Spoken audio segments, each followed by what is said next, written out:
grind to the sun up. Who meant them talking on that side? What? Yeah. Who meant them talking on that side? Told man them shut up. Grind to the sun up. Grind. What? Who meant them talking on that side? You a joke made fun of. Hey yo, what up, squad? Hey man, welcome back to HOODROK Entertainment, bro. Realest, illest, dopest, most active reaction channel on YouTube. We're tapping in with some ice hockey, right? So yo, shout out to Gordy Parento. Yo, sorry if I butchered that, bro. Shout out to Gordy for this one. Yo, the rules of ice hockey explained, yo. And you know, this dude here, I think this is the same cat that does all the other rules to other sports as well, bro. I'm pretty sure he does the same. He does a video to rugby and rugby league as well. So, yo, anyway, bro, I'm dying to get into this. I want to know the rules of the sport. Ice hockey is dope, bro. Ice hockey is fire. So, yo, I want to learn these rules so I could enjoy more reactions, bro, you know what I mean? So I know sort of more of what's going on. A lot of reactors watch shit like, yo, you know, NHL ice hockey's biggest hits, or they'll watch, you know, top goals of all time. But me, I love sports in general, so I want to know about the actual sport. You know what I mean? We can watch all the goals. We can watch all the you know, we can watch all the goals, we can watch all the big hits, all of that shit, and we're going to. But I want to get into these rules and stuff first. So I've got another video straight after this. I'll show y'all what it is. I've got this one as well, Hockey Explained, rosters, positions, officials, stadiums, ice and more. So we're gonna get into that straight after this. We're not even gonna stop the reaction, we're just gonna go through it. Oh jeez. Excuse me. So, yo, let's get into this, bro. Click up, squad up, tap on whatever you want to call it. Go ahead and do that. Hit that notification bell. Yo, let's do it. It explains the rules of ice hockey. The object of the game is for your team to score more goals than the opposing team. This quality, bro. What's going on here? Yeah, we're on the 1080p. What's up? To score a goal, a player must hit the puck, which is a 4-inch disc of rubber, completely across the goal line and into the goal. If the puck doesn't cross the line, it doesn't count. The ice surface is 200 feet by 85 feet in North America and 60 meters by 30 meters internationally. The game starts with a face-off, where the puck is dropped between two opposing players at center ice. A face-off is used to restart play and can happen at one of the 8 other face-off dots on the ice. Ice hockey is played with 2 teams of 20. Hold on. Run that back. What do you say? Two opposing players at center ice.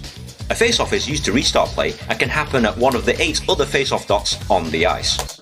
Okay, so would this be after a penalty, shit like that? Ice hockey is played with 2 teams of 20, with 6 players on the ice at any one time. They consist of 3 forwards, 2 defenders, and 1 goalie. There's an unlimited amount of substitutions in this game, and they can happen at any time. The game is played in 3 20-minute periods, for a total playing time of 60 minutes. High score at the end of time. So 3:20, so in thirds. Yo, that's different. Usually games, most sports are either played in quarters or halves, right? Oh, that's dope. For 60 minutes, that's cool.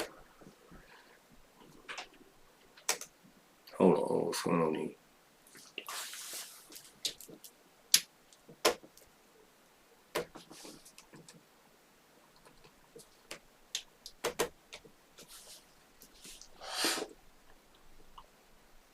Yo, my bad. Played in 3 20-minute periods, my bad, for a total playing time of 60 minutes. High score at the end of time wins. It sounds easy enough to understand, and it's the most simplistic way of looking at it, but ice hockey is filled with things that you can and cannot do. And should you break one of these rules, you will serve a time penalty, leaving your team with 1 less player, and your opponent. So, basically you get a yellow card, like rugby, you get yellow carded, that's 10 minutes in the bin. Or you'll get a red card if it's real bad and you're out for the game. Simplistic way of looking at it, but ice hockey is filled with things that you can and cannot do. And should you break one of these rules, you will serve a time penalty, leaving your team with 1 less player and your opponent with a man advantage. The team with the man advantage is on the power play, and this makes it easier to score a goal as there is one less player to defend the net. The team with the man in the penalty box is on the penalty kill, and usually they defend like crazy until the time of the penalty expires. The length of time of penalty depends on the infraction made. These minor infractions result in 2-minute minor penalties. When a goal is... Yo, and that might not seem like much, but you've got to think of how small the rink is, right? The ice rink. You got to, or whatever you call it, you got to think of how small the ice is and how fast players, right? So think of how small the ice is, and think of, I know that 90% of you is watching the ice hockey fans, but you know, a lot of our squad members are from countries that don't play, so, and football's the big sport for them. So you got to think how small the ice is, right? And within 2 minutes, how many attempts at goal can a team have? It's dangerous, bro. 2 minutes is a long time in ice hockey, bro, I'm guessing. You know what I mean? I'm guessing that's a long time, bro. Oh, my internet is playing games today.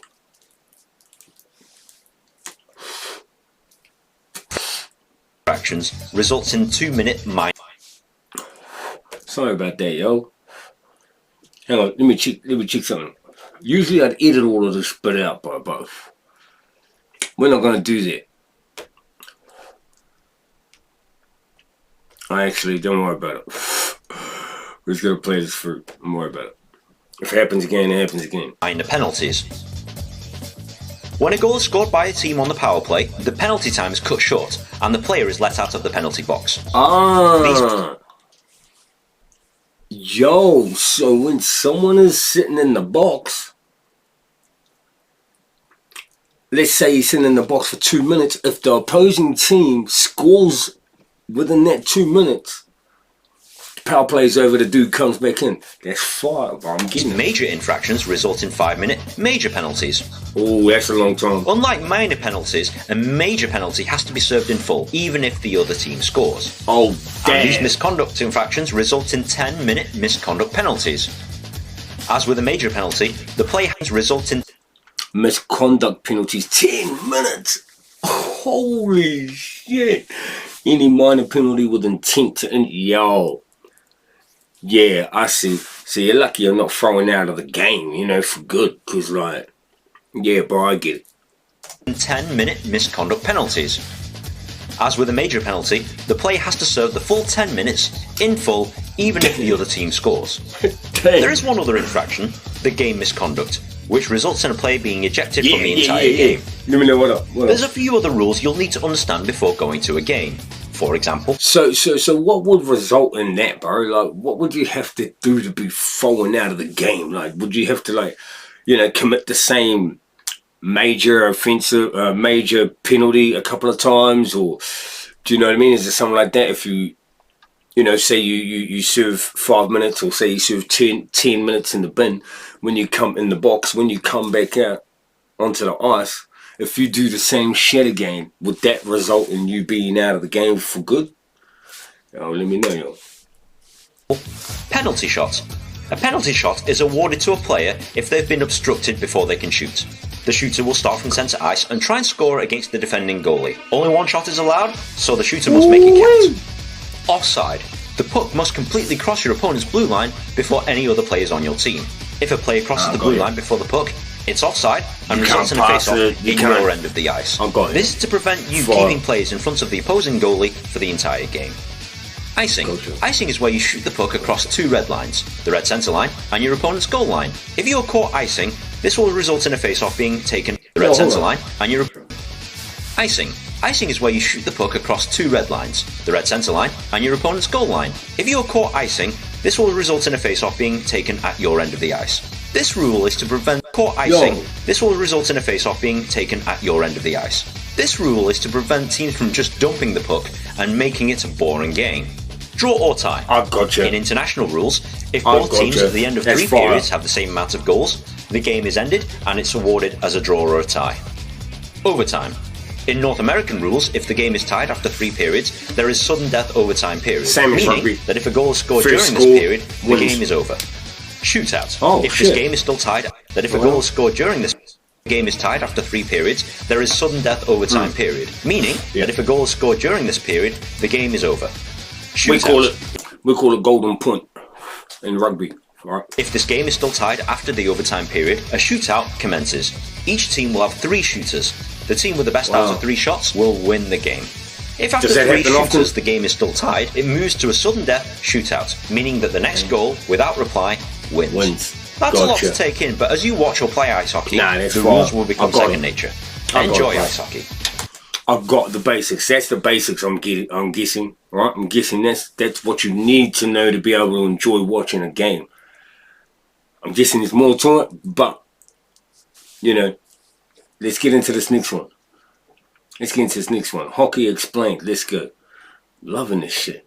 Ice hockey's not that complicated if you pay attention, man. We all know the basic rules. 3 20-minute periods. It's 5-on-5 plus goalies. Hit the puck with your stick and get it into the opposing team's net.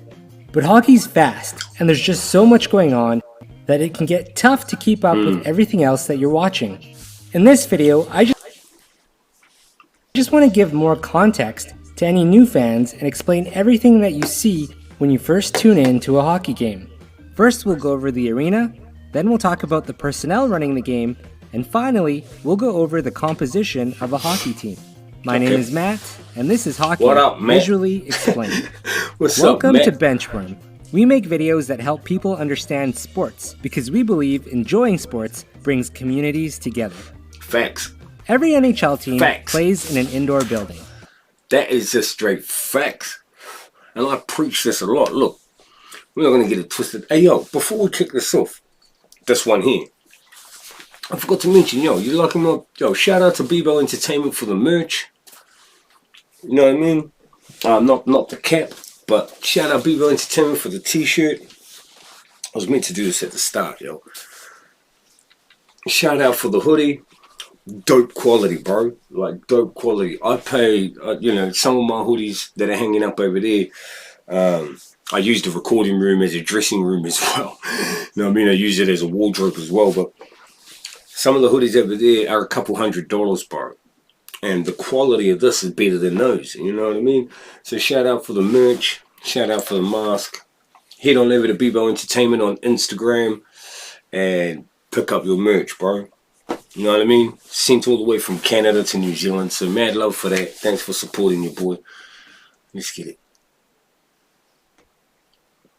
Some call them together. Every NHL team plays in an indoor building. Some call them arenas, some call them centers or places. There's a couple of gardens and one saddle dome. For the purpose of our videos, we'll be calling them arenas. The most historic and arguably most well-known one is Madison Square Garden, home to the New York Rangers. It opened in 1968. Now let's take a look inside an arena. First, you have the ice, a roughly 3/4 inch slab of ice that is our playing surface. Surrounding the ice are the boards, and attached to the boards are plexiglass panels to keep you safe from flying pucks. Holding the panels together are stanchions. These are worth mentioning because there have been some crazy bounces off stanchions in hockey's history. Now, just behind the boards are the team's benches. Each team gets a side, and there's a small buffer in between them. You'll see a lot of players hop over these boards to get onto the ice, but they also do have doors that open and close. Directly across, on the other side of the rink, you have 3 sections. There are 2 penalty boxes, one for each team. That's where the players have to wait and serve out their time when they commit an infraction. And in between the penalty boxes is the scorekeeper's bench. Finally, you have the 2 nets. A goalie net has 2 posts and a crossbar. Sometimes you'll hear the term bar down. That means the player has scored a goal by ricocheting the puck off of the crossbar and down into the net. Yo, I'm liking this video. I know a lot of you from Canada, from the States, and that this is your guys' sport. Because you got to remember, ice hockey is not really played outside of these countries, right? They might have small competitions and small little leagues here and there around the world, but you know what I'm saying? But bro, for you guys that are watching from those countries, this might be like, oh, bro, this is boring because we know all this. This is simple for us. But for me, this is huge, bro, because the other video gave me the basics. This is actually hooking me up with the terminologies and stuff. So when I'm watching these reactions and I'm listening to the commentators, I understand what I can enjoy it even more, bro. This is fire, bro. By ricocheting the puck off of the crossbar and down Gotcha. into the net. That's fire. Now let's look at the lines on the ice. Let's start off right in the middle. This is the center red line, and right in the middle is the center circle and center ice face-off spot. All This right. is where the game always starts, with a face-off at center ice. We get it. To the left and right of the red line, equal distances apart, are the blue lines. The blue lines form what is referred to as the neutral zone. And Okay. within the neutral zone are 4 more face-off dots, referred to as neutral zone face-off spots.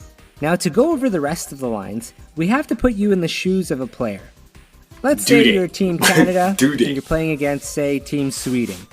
Your goalie is over here, and theirs is here. This would be your attacking zone. So, yo, I take back what I said, bro. So they do have dope ice hockey competitions in other countries. Yo, I take that back, bro. Obviously, Sweden. Shout out to Sweden, too. Sweden make up a lot of our subscribers, bro. Shout out to my Scandinavians. But so ice hockey is quite popular.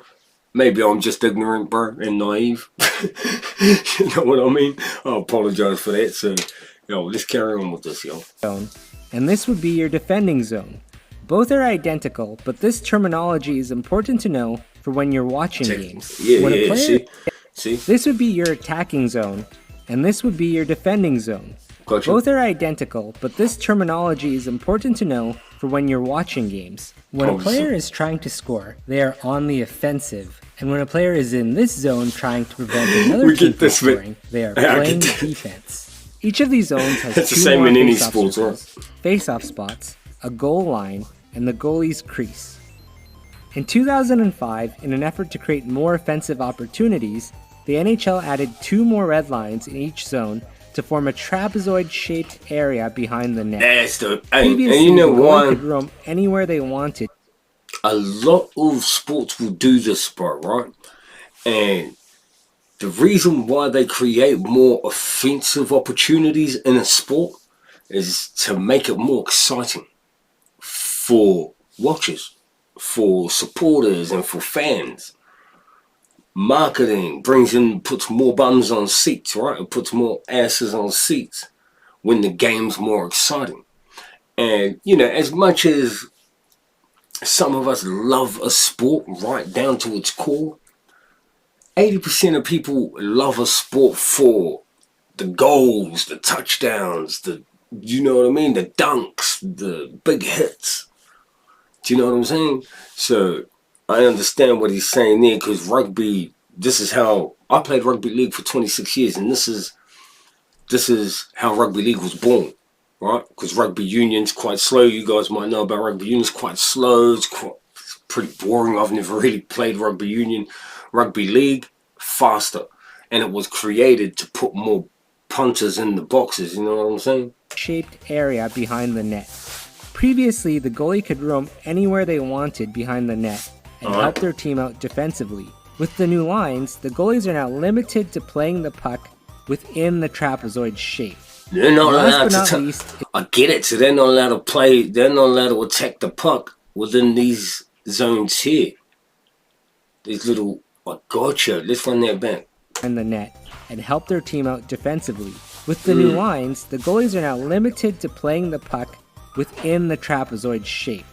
And last but not least is the referee's circle. While it doesn't affect play at all, this is the area where the referees congregate. Now let's talk about personnel. Shit. It's easy to spot the Hold on. players, but who is everyone else that you can see? Yeah. While each arena's personnel may vary, the IIHF Off-Ice Officials Handbook states that the scorekeeper's bench is meant for the scorekeeper, 2 scorekeeper assistants, the timekeeper, and the announcer. And right beside, each penalty box has a penalty box attendant, whose main role is to keep track of all the penalty times and usher the players in and out. So every And of course, you little have the on-ice aspect of the game has got someone monitoring or managing it. That's a trip. That's a trip. Penalty times and usher the players in and out. And of course, you have the on-ice officials comprised of 2 referees and 2 linesmen. Now, let's talk about the hockey teams. Let's start with looking at the composition of a roster. Here we go. Each team dresses 20 players per game. You have 12 forwards, 6 defensemen, and 2 goaltenders. The forwards are comprised of 4 centers, 4 left wings, and 4 right wings. Here we go. The forwards form lines known as the first, second, third, and fourth lines, with each line having a center, a left wing, and a right wing. I got you. So you basically got 4 teams in the team. Like, 4 teams of forwards. You know what I mean? And each team comprises of 3 players that play different positions. A center, a left wing, and a right wing. Right? Gotcha. The first line is normally And I'm guessing that... Oh, no, it doesn't the matter. team's best scoring line, while the fourth line is usually used more in a defensive capacity. You might also hear the term top 6 forward. This means that the player has the offensive skills that make them a number 1 or number 2 line player. You might also hear the term top 9, which refers to the top 3 lines, or the term bottom 6, which refers to the bottom 2 lines. Line mates practice together and for the most part stick together in games. This is an important concept to understand. So, of course it is. So I'm guessing that these players here would be... So these players here are your star players, pretty much. These are the guys. You know what I mean? I reacted to one of these dudes, I'm guessing. So these are the dudes, right? I got you. So these are the big money dudes? These are the dudes on the big cash? I see. As Marquee great lines players, in hockey you know what I mean? are often discussed and even get nicknames. Some of the best names for lines in hockey's history include the West Coast Express, featuring Marcus Naslund, Todd Bertuzzi, and Brendan Morrison; the Legion of Doom, featuring Eric Lindros, John LeClaire, and Michael Renberg; and the Production Line, featuring Gordie Howe, Sid Abel, and Michael Renberg. Nah, you ain't messing with the Legion of Doom, bro.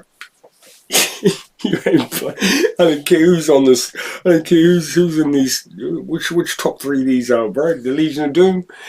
Yo, you're killing it. And the Production Line, featuring Gordie Howe, That's a dope name too. Sid Abel, and Ted Lindsay. Yo, And so the how Production come? Legion of Doom, featuring Eric Lindros, Todd Bertuzzi, and Brendan Morrison. Yo, The Legion of Doom, featuring Eric Lindros, John LeClaire, and Michael Renberg. so are these is this team the team? Because they got the Legion, they've had the Legion of Doom, and they've had the Production Line. Production Line. Are they the shit? Featuring Right. Gordie Howe, Sid Abel, and Ted Lindsay. Defensemen are What's his Naslund, name? Oh Todd shit, my Bertuzzi, bad. and Brendan Went Morrison. back too far. The Legion of Doom, featuring Eric Lindros, What's John this dude's LeClaire, name? Hold on. and Michael Renberg. And the Production Line, featuring Gordie Howe, Sid Abel, and Gordie Ted Howe. Oh, is that even the same team? It's probably. Oh, my bad. Lindsay. Might even be a different team. Shit. Defensemen are split up into groups of 2, Oh, it's with what over. are called defensive pairings or pairs. So you'll notice there are 3 groups of defensemen and 4 groups of forwards. This is why when you look at a timesheet of a game, defensemen usually have more play time than the forwards. Because there's less of them. And Yeah, I lastly, got there you. are 2 That ain't rotate goaltenders, a this much, starting yeah. goalie Gotcha. and a backup goalie. The starting goalie will play the entire game, with the Unless backup he's available injured in case or- of injury Yeah, or in case gotcha. the starting goalie is just not having a good day. During the course of the season, these Just players not will having a split the good day. games, usually with one goalie playing more games than the other. The Yeah, 'cause he's exact number better, of games, obviously. however, varies by team, with some backups only playing a dozen or so games, and some others hitting the 30 mark. Yeah, we call them bench players, right? In rugby, we call them bench players. Obviously, the better player's gonna get the start. It's in any sport. It doesn't matter what sport you play around the world, any team sport, you're gonna get the starting player, and you're gonna get the reserve or the bench player or the whatever you want to call it. Some teams even split the duty almost evenly when they aren't sure who their starters should be. Alright, let's get to the ice. Facts. During a game, you'll have 6 players on ice per team at a time. You'll have the starting goaltender, 1 line of forwards, and 1 defensive pair. That leaves the backup goalie, as we mentioned, but there's also one so what was confusing me, I didn't want to say, I didn't want to sound stupid, but now I can explain it a little bit easier now. I'm watching it being lined up because I'm looking at this and I'm seeing rugby league field, right, and I'm seeing how we position ourselves. Forwards in rugby league are basically the best defenders, right? Whereas the backs are playmakers, right? And the fast guys, you'll get the backs that are quick ones, agile. You'll get the forwards that are the big, strong dudes. And they're usually in the center of the field. Do you know what I mean? Kind of shit. Like American football. Defensive pair. That leaves the backup goalie, as we mentioned, but there's also 3 lines and 2 defensive pairs left on the bench, waiting for their time to get on. Unlike waiting for their time to shine, basketball, player changes happen frequently, with players rotating on and off the ice every minute. And lastly, on each bench are the head coach, assistant coaches, and support staff that can include trainers, equipment managers, and more. Yeah, there's a lot more people that make. So usually in rugby, old players, like ex-players that that got a job on the staff, will be people like you'll have you've got the coach, the assistant coach, and then you'll have things like a kicking coach, and he might be one of the players that used to play, and he was a real good kicker, so he might have got that job after retiring. You know what I mean? He might have got that position, and they usually up in the box too. Like the Zamboni driver, and the people that clean the ice during commercial breaks, and the mascots, and of course the crowd. We could go on forever, but we hope this gives you a great starting point to start understanding hockey, and even help you with watching your first game. Thanks for watching. We are Benchworm, teaching you sports from the bench. Shout out Benchworm. What do you want to learn about next? Let me know in the comments. And if you like this video, that shit was dope. Both them videos were fire. Both them videos were off the chain, bro. You know what I mean? Both them videos were fire, so what I'm gonna do is I think I'm gonna watch some highlights now, right? So hit that notification bell, but I'm gonna upload this. By the time this finishes uploading, there should be a reaction up to ice hockey. I feel like I've got to go watch some highlights now while this is all fresh. You know what I mean? That was dope. I'm looking forward to it. So I'm going to go through the comments. I'm going to have a look. And we'll be back with something else, alright? Thanks for tapping in, bro. That was fire, bro. Shout out Canada. Shout out the US. Shout out Sweden. No, y'all niggas play. Shout out to everyone that's tapping in, bro. Stay safe, stay dangerous. We out. Peace.